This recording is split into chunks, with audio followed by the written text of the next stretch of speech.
Hallo! I dag skal jeg lære deg hvordan du kan lage en lightsaber-effekt på Adobe After Effects og lage filmer sånn som jeg gjør.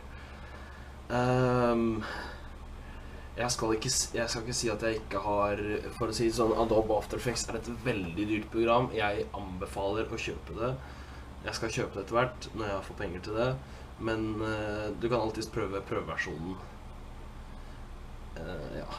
Jeg kommer til å sette link under videoen her, ikke sant? Jeg skal vise to metoder. En metoden er vanskelig og tar veldig lang tid. Den andre metoden tar også veldig lang tid, men går fortere enn den andre. Da ser vi på det. Sverdet da. Jeg bruker egentlig ikke et sverd.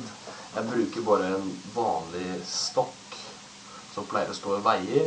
Så tok og teipa sånn rød teip på her, så jeg kan se hvordan det ser ut på filmen, så det ikke blir helt svart. Mye lettere.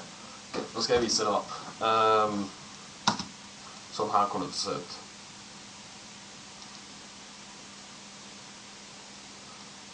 Sånn, det blir kjempekult, og nå bare gjør jeg sånn her.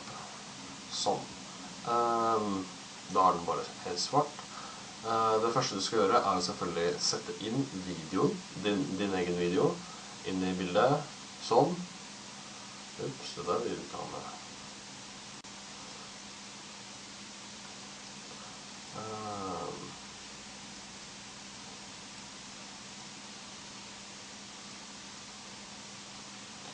Jeg skal bare ta og klippe videoen først, for å se hvor lang det skal være.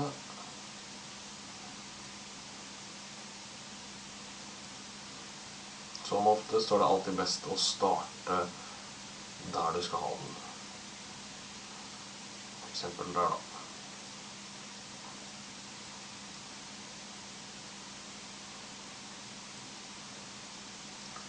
Sånn. Nå skal jeg ta og sette på, så her da, setter jeg på en sånn der hvit prikkete greie, ikke sant? Det er ikke prikkete, men hvit papirbit på det der. Først skal jeg vise hvordan man bruker uten juksekoder, altså den vanskelige måten. Det første du gjør er å trykke på layer på norsk, så jeg leser det norsk, og så på solid. Klikker du der, og så får du en hvit solid. Klikker du der for å bytte farge, men ta en hvit solid. Alltid mye lettere å få med seg. Og så bruker du hvit i lightsaber, selvfølgelig. Og så tar vekk den her, sånn. Og så klikker du på den der pentolen, og så eller klikk på G. Det du gjør da er å starte med å sette, da skal jeg sette den sånn her, G, klikker sånn, og så sånn, sånn, og så sånn. Sånn, da har vi en maske. Det du gjør med masken da etter det er å klikke på den pila ned der, maske, og så det du kan gjøre da, du ser at den er grønn rundt. Jeg vet ikke om det er det fra før av på den du kommer til å bruke, men du kan skifte farge på det her. Det er egentlig det samme av hvilken farge det er. Bare du ikke kommer med sånn blå stjerne opp, da har du gjort noe feil. For eksempel da, sånn.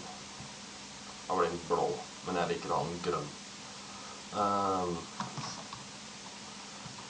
Sånn.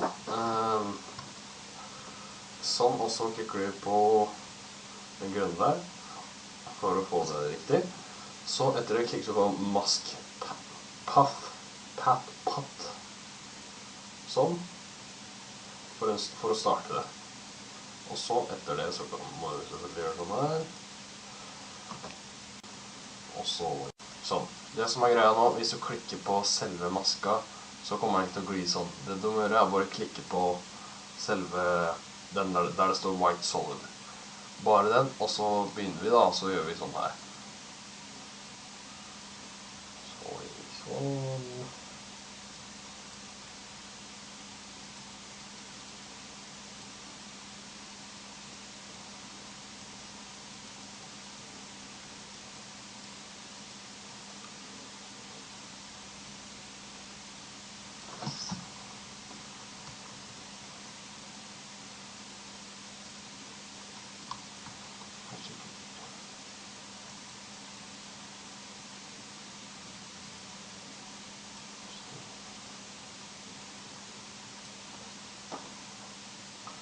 Og husk å være så nøye som mulig.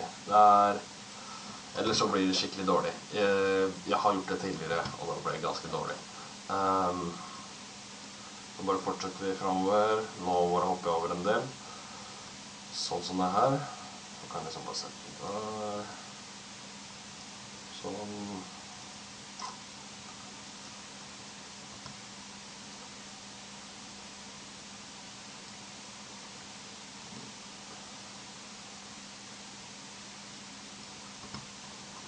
Sånn som det. Nei, vent da. Det er tilbake. Så ser det sånn cirka ut. Nei, det ser ikke sånn ut da, men det kan få det mye bedre. Sånn som det. Så gjør vi sånn, og så får jeg der.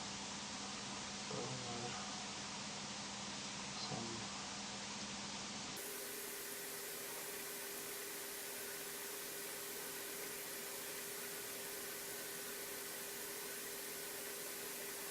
Sånn. Da ser du at den beveger seg, ikke sant? Og etter det. Sånn.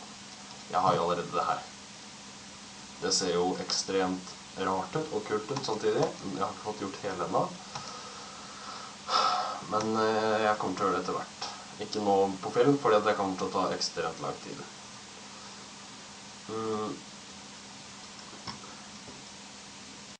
Ok, det du skal gjøre nå er at du skal ta... Det du skal gjøre for å få det til å se ut som at det ikke er bare et papir som flyr rundt, tar du og ser ned på mask feather, tar du det på hva du vil, du må se selv, du kan dra den sånn som det her, altså så slipper du, for det hvis du har dårlig PC, ikke så bra PC. Jeg tenker at jeg kommer til å ta den på 10, fordi da ser du ikke bakgrunnen, du ser bakgrunnen nå, skal den på 10, for jeg sjekket det akkurat. Da ser du ikke bakgrunnen, så jeg kan fortsatt ta på 9 til og med. 9. Sånn. Ser det bra ut. Og ser ut som et hvitt lightsaber.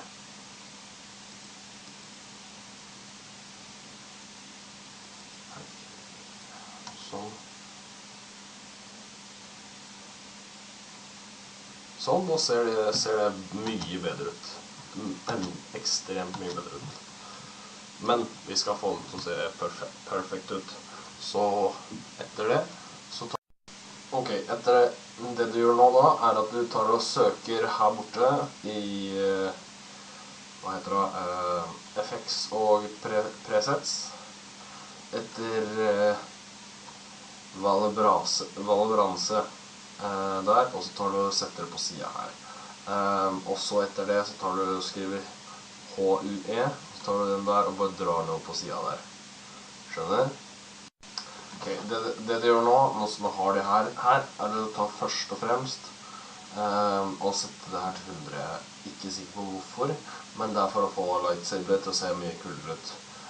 Etter det tar du og, ja, du kan også ta og, ok, det her.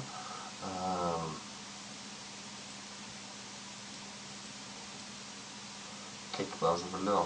Tror jeg, ja, det er for å få farger til å komme fram.